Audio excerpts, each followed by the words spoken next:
नमस्कार, स्वागत है आप सबों को आपका अपना YouTube चैनल MK मैथ्स पे। तो साथियों, आज का दिन जो है बहुत ही महत्वपूर्ण है, इसलिए कि आज जो है मेरा बर्थडे भी है और आप लोगों के लिए जो है क्लासेज कई दिनों से बंद थी, तो उसको हम शुरुआत भी कर दे रहे हैं। तो हम लोग जो है देखेंगे आज लोग, आप गणित में जो है तुलना करना आप जानते होइएगा कि बड़ा कौन है और छोटा कौन है। बात हम लोग करेंगे कि मान लीजिए यहाँ पर लिख दिया मैंने 22, 32, 40, 56, इस तरह से लिख दिया। अगर इसमें आपसे पूछा जाए कि बड़ा कौन है और छोटा कौन है, सबसे इसमें बड़ा कौन है, तो देखिए 22, 32, 40, 56, तो आप तुरंत बता दीजिएगा कि सर इसमें 56 बड़ा है कि नहीं है। अगर छोटी की हम लोग बात करेंगे तो यहाँ देखेंगे कि 22 जो है सर इसमें छोटी है कि नहीं। ये तो आपको पहले से पता है, अगर नहीं पता होगा वो भी तो आप यहाँ पर जान लीजिए कि सबसे छोटी यहाँ पर 22 है और सबसे बड़ा यहाँ पर कितना है, 56 है।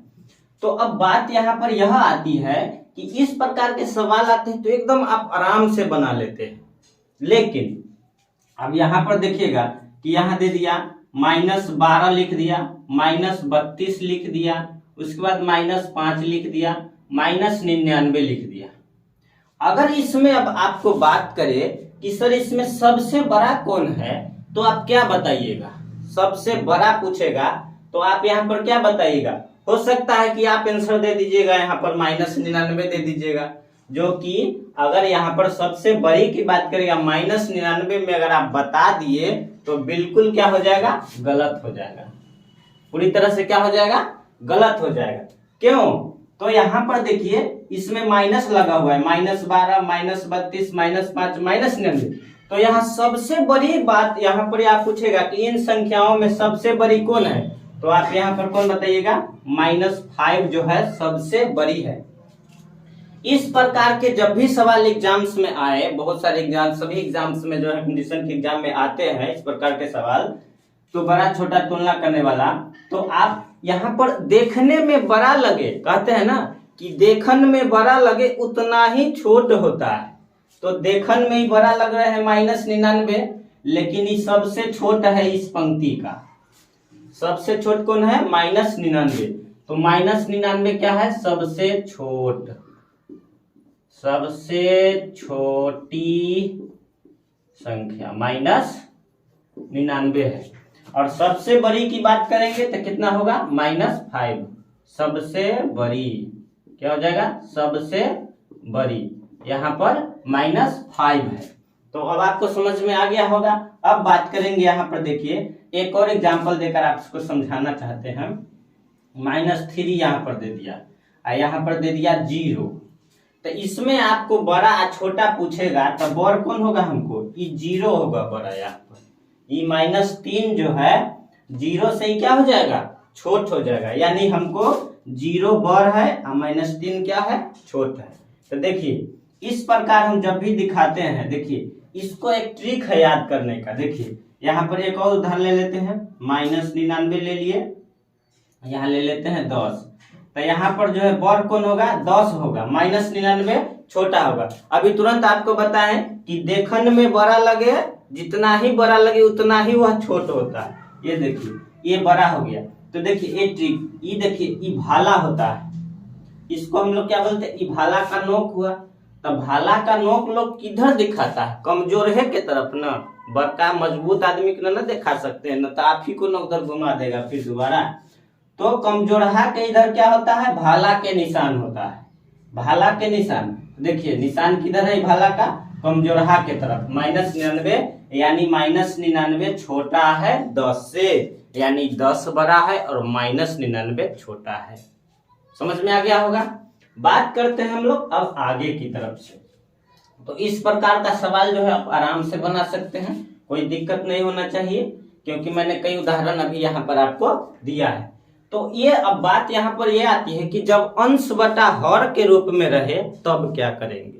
अंश बटा हर के रूप में कहने का मतलब हो गया, अगर मान लीजिए दे दिया 2/3 है कि नहीं, यहाँ पर दे दिया 4/5।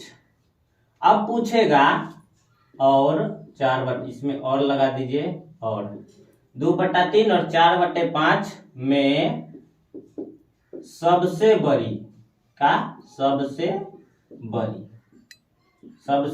बड़ी संख्या कौन है? सबसे बड़ी संख्या कौन है? अब बताइए। यहाँ पर सबसे बड़ी की बात यहाँ पर जब भी करेगा तो देखिए 2/3 है, ये परिमेय संख्या है और ये भी क्या है? परिमेय संख्या है। 2/3 और 4/5 में बड़ी कौन है? तुलना कीजिए। और ये भी दे देगा आपकी तुलना कीजिए, तुलना करने के लिए देता है, तुलना कीजिए। तो आप इसको कैसे बता दीजिएगा कि बड़ा है या छोटा है? अंश बटा हर के रूप में है तो जल्दी करना आसान नहीं होता है। तो आपको एकदम हम आसान ट्रिक बताएंगे, एकदम जल्दी हो जाएगा। देखिए 2/3 है कि नहीं, और कितना है? 4/5 है। तो हर को समान कर लीजिएगा, हर को क्या कर लीजिएगा? समान कर लीजिएगा। 2/3 है और एक है 4/5। देखिए इसमें अगर हम 5 से गुना कर दें तो क्या प्राप्त हो जाएगा? 10 और 5 तिहाई 15। इसमें अगर 3 से गुना हम कर लें तो होगा 4 तिहाई 12 और 5 तिहाई 15। समझ में आ रहा है?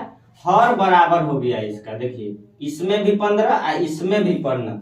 तो याद रखिएगा कि जब हर समान हो, क्या? हर समान हो तो जिसका अंश बड़ा वो वैल्यू बड़ा। देखिए ए में 10 है, ए में 12 है, यानी कि ई वैल्यू यहाँ पर आपको क्या है? बड़ा है। यानी जो है यहाँ पर 4/5 बड़ा हो जाएगा, यानी कि यहाँ पर 4/5 क्या हो जाएगा? बराबर हो जाएगा। तो 2/3, इसीलिए 2/3 बड़ा हो जाएगा 4/5 से। समझ में आ रहा होगा? याद हो गया ना कि जिसका अंश बड़ा वो वैल्यू बड़ा, बशर्ते कि हर बराबर होना चाहिए। नीचे दिखाई दे रहा होगा, कोई दिक्कत नहीं। बशर्ते कि हर क्या होना चाहिए? बराबर होना चाहिए। तो ये मेथड आपको समझ में आ गया होगा कि हम जो है तुलना किस प्रकार से करते हैं। तो इसको भी उसी प्रकार से आप आराम से बना सकते हैं, कोई दिक्कत नहीं होना चाहिए। समझ में आपको आ रहा होगा, क्योंकि एकदम आसान तरीके से हम बताने का आपको प्रयास किए हैं। अगर आपको समझ में नहीं आए फिर भी कमेंट ऑप्शन में आप लोग बता सकते हैं कि सर वीडियो कैसा लगा। हम आपके लिए जो है प्रतिदिन मेहनत करेंगे आप लोग जो है। तो आइए हम लोग देखते हैं आगे कि क्या होने वाला है। अब इस सवाल को हम लोग हल करेंगे। अगर आपको आता है बनाने तो अभी वीडियो रोक दीजिए और कमेंट सेक्शन बॉक्स में जो वहां पर आंसर आप दे सकते हैं। चलिए इसमें तुलना करना है। क्या करना है? तुलना। इन दोनों सवाल को जो है तुलना कीजिए, तुलना करें। आइए सवाल नंबर 1 में -3/5 है कि नहीं, और कितना है? -3/10। एक तो अभी आपको हमने यह बताया कि हर जो है बराबर कर लीजिए, उसके बाद आराम से बना सकते हैं। लेकिन कंपटीशन में आपको जो है सवाल जो आता है हर कहिया तक बराबर करते रहिएगा। अगर बड़ा यहाँ पर 10-12 को दे दे तो जल्दी नहीं निकाल पाते हैं, तो वो भी हम आपको ट्रिक बताएंगे, तुरंत सेकेंड में निकाल सकते हैं। 2 विधि वहां पर बताएंगे हम आपको, ध्यान से समझिएगा। इसको हर बराबर कर लीजिएगा। तो हर बराबर करने के लिए मान कर चलिए इसमें जो है हम अगर 10 से गुना कर दें, 10 से गुना कर लेते कितना हो जाएगा? 10 तिया 30 और 10 पंचे 50। इसमें 5 से अगर गुना कर दें तो कितना हो जाएगा? 5 तिया 15 और 10 पचे 50। देखिए हर दोनों का सेम हो गया। आपको एक बात ध्यान रखिएगा कि अगर मान लीजिए ए लिखा गया तो ऊपर वाला क्या होता है? नोमिनेटर होता है, नीचे वाला डिनोमिनेटर, अंश बटे हर। यानी इसको हम लोग अंश बोलते हैं और इसको हम लोग क्या बोलते हैं? हर। इस बात को आप समझते चलिएगा, आपको पता भी होगा यह बात। तो देखिए यहाँ पर अब इसमें सर बड़ा कौन है? यहाँ देखिए, यहाँ पर देखिए -30/50 और -15/50। हम आपको बताए थे कि देखन में बड़ा माइनस लगल रहेगा तो देखन में बड़ा उतना ही वह छोट होता है। देखिए -30 है तो यहाँ पर देखिए, यहाँ पर जो है -30/50 आई हो गया -15 और बटा 50। तो इन दोनों में आप यहाँ पर क्या देख रहे हैं कि बड़ा हमको ये हो जाएगा, क्योंकि देखन में जो बड़ा लगे माइनस लगे तो छोट रहता है, तो -15 इससे क्या हो जाएगा बड़ा, -15/50। समझ में आ रहा होगा। यानी हमारा इन दोनों में से कौन सा वैल्यू बड़ा है, तो ये वैल्यू बड़ा है, -3/10 वैल्यू क्या है बड़ा है। देखिए भाला जो है इधर घुमा हुआ है, यानी एकरा से ई छोटा है, एकरा से ही क्या है बड़ा है। समझ में आ गया होगा। अब एक और तरीका आपको बताते हैं एकदम शानदार तरीके से, कि देखिएगा तुरंत आप